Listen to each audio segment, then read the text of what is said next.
अस्सलाम वालेकुम जी, मैं मुर्तज़ा डार। आज की स्टोरी, आज की ये वीडियो बड़ी इंटरेस्टिंग है और ये भारत के हवाले से है।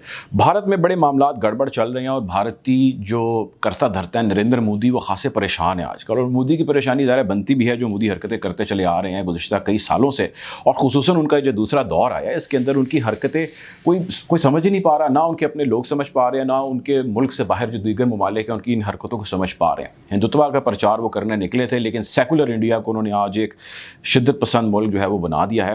भारत के अंदर भारत के बनाए उसूलों के खिलाफ भारत के ही लोग, भारत के किसान बरसरे पेकार हैं। किसान एहतजाज के हवाले से जो न्यू दिल्ली के इर्द गिर्द में चल रहा है, जिसमें पंजाब और हरियाणा के सिख मौजूद हैं, जिनका ज़्यादातर ताल्लुक किसान कम्युनिटी से है, या ये कह लीजिए ज़्यादातर किसान हैं जो सिख हैं, वो वहाँ पर धरना दिए बैठे हैं। और आपको पता है कि इस सारे मामले के अंदर मुज़ाकरात भी हो चुके। किसानों को बताया गया कि जी हम आपके मसाइल को हल करेंगे, फिर उसके बाद किसानों ने इनको मानने से इनकार कर दिया। ये मामला शुरू कहाँ से हुआ? शुरू यहाँ से हुआ कि जी मोदी साहब ने अपने इलेक्शन कैंपेन्स के दौरान, ज़ाहिर है कोई भी पार्टी जब इलेक्शन रन करती है, कैंपेन चलाती है, तो बहुत सारी पार्टी फंडिंग होती है जो चाहिए होती है, लाखों करोड़ों रुपए खर्च करने पड़ते हैं।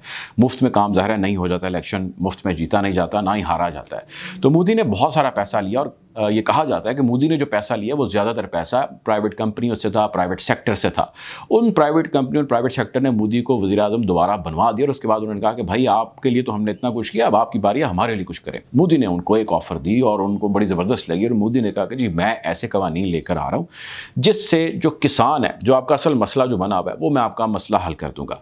किसान आपको डायरेक्ट आके अनाज अपनी दे देगा, आप उसके साथ जो डील, जो टर्म एंड कंडीशन तय करें वो आप जाने, किसान जाने। किसान भारत के सारे आपके हवाले, उसमें हुकूमत इतना इतना % ले लेगी, जो रूटीन में चलता आ रहा है। किसान उस पर खड़े हो गए। पंजाब और हरियाणा में ज़्यादा किसान हैं, उनका ज़्यादा ताल्लुक किसान जो बरादरी है सिखों से है। उन्होंने कहा जी हम तो ऐसे नहीं होने देंगे, और हम इसलिए नहीं होने देंगे क्योंकि ये हमारे हक़ पर डाका है। वो इसलिए कि जब हमें आप उससे डायरेक्ट कर देंगे कंपनी से, तो कंपनी की मर्ज़ी हमारे साथ काम करे, कंपनी की मर्ज़ी हमारे साथ काम ना करे। जो बड़ा किसान है शायद उनके साथ मुआहदा कर लेगा, जो छोटा किसान है वो पिस जाएगा। इन सब के बीच में एक मिडल मैन है, जिसको देसी ज़ुबान में या हमारे खित्तों में एक आड़ती कहा जाता है। आड़त के काम से उसका जो है वो रिलेट किया जाता है, जी आड़तियों का काम है। इन्होंने बीच में आड़ती ख़त्म कर दिया। अब आड़ती एक ब्रिज है, एक मिडल मैन है। आड़ती जाते हैं, जिनकी अनाज होती है उनसे पूरी अनाज ख़रीद लेते हैं, पूरा उनका माल उठा लेते हैं, वो अपने गोदामों में रख लेते हैं और आगे अपनी मर्ज़ी अपने रेटों पे बेच देते हैं।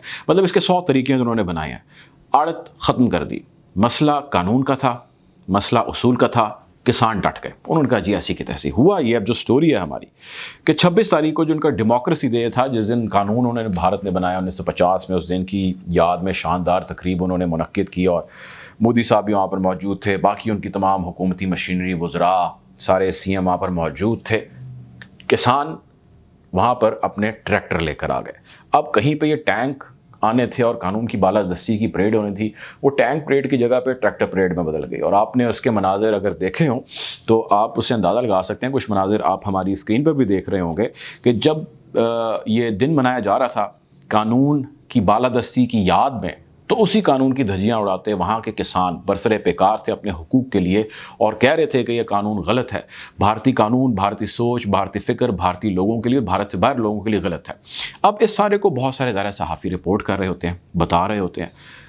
मोदी साहब ने भारत के अंदर मौजूद भारतीय सहाफ़ियों के ख़िलाफ़ गद्दारी का मुकदमा कर दिया, बगावत का मुकदमा कर दिया।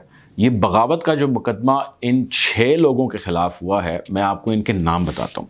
इनमें जी 6 सहाफ़ियों में राजदीप सरदेसाई हैं, मरनाल पांडे हैं, मुदीर ज़फ़र आगा हैं, अनंत नाथ हैं और विनोद जोज़ हैं। ये 5 लोग हैं जो सहाफ़ी हैं, और 6ठे हैं जिनको सहाफ़ी कम पॉलिटिशियन कहा जाता है, और बड़ी वेल नोन शख्सियत है जिनका नाम है शशि थरूर। शशि थरूर अपोजिशन के रहनुमा भी हैं, और साथ साथ आर्टिकल्स, कॉलम्स लिखते हैं, कई किताबें लिखी हैं। और खैर बरतानिया को तो बड़े आड़े हाथों लेते हैं, इनकी आप कभी बातें सुने या तकारीर सुने। ब्रिटिश राज जो इस खित्ते में, पाकिस्तान पे या भारत पे, इस खित्ते पे रहा, उसकी तारीख़ कभी आपने ब्रिटिश की जाननी हो या समझनी हो, तो आप इनकी तकारीर या इनका राइटअप या इनके बयानात सुने। वो सुनने से ताल्लुक़ रखते हैं कि वो ब्रिटिशर्स को किस तरह जो है वो सबके सामने आया करते हैं। बहरहाल जी, ये 6 लोग हैं जिनके ख़िलाफ़ इस वक्त मुकदमे हो चुके हैं भारत के अंदर बगावत के। अब इन کی گرفتاری عمل میں آنی ہے. جیسے ان کی گرفتاری عمل میں آئے گی ان پہ بغاوت کا کیس چلے گا. اب دیکھنا یہ ہے کہ یہ پولیٹیکل بنتا ہے یا اس پہ جو ہے وہ صرف ڈرانے کے لیے کیا گیا ہے، یہ آنے والا وقت بتائے گا. لیکن اس وقت جتنے بھارت کے اندر صحافی برادری موجود ہے، جتنے سیاستدان موجود ہیں، جتنے عقل فہم و فراست والے بھارت کے اندر دماغ موجود ہیں، وہ مودی کو اس وقت بالکل کہہ رہے ہیں کہ جی مودی میڈنس جو ہے اس کا آغاز ہو چکا ہے، اور مودی کو سمجھ نہیں آ رہی کہ اس نے یہ ڈیمیج کو کس طرح کنٹرول کرنا ہے. اور جو سکھ کمیونٹی ہے وہ لے دے بیٹھی ہے مودی کو. مودی کی پریشانی بڑھتی چلی جا رہی ہے. ہم نے آپ کو اس حوالے سے مزید اپنی ویڈیوز کے اندر جو ہے وہ جو پہلے بنائی ہم نے آپ کو بتایا کہ اسٹوری ہے کہ اس کی تفصیلاً اگر آپ انفارمیشن جاننا چاہتے ہیں کسان احتجاج کے حوالے سے یہ کیا ہوا کیوں ہوا، اس کی ڈیٹیلز ہماری ویڈیو میں موجود ہیں. ہم اس حوالے سے آپ کو آنے والے وقت میں بھی اپڈیٹ کریں گے. اب تک کے لیے اتنا ہی. اللہ حافظ.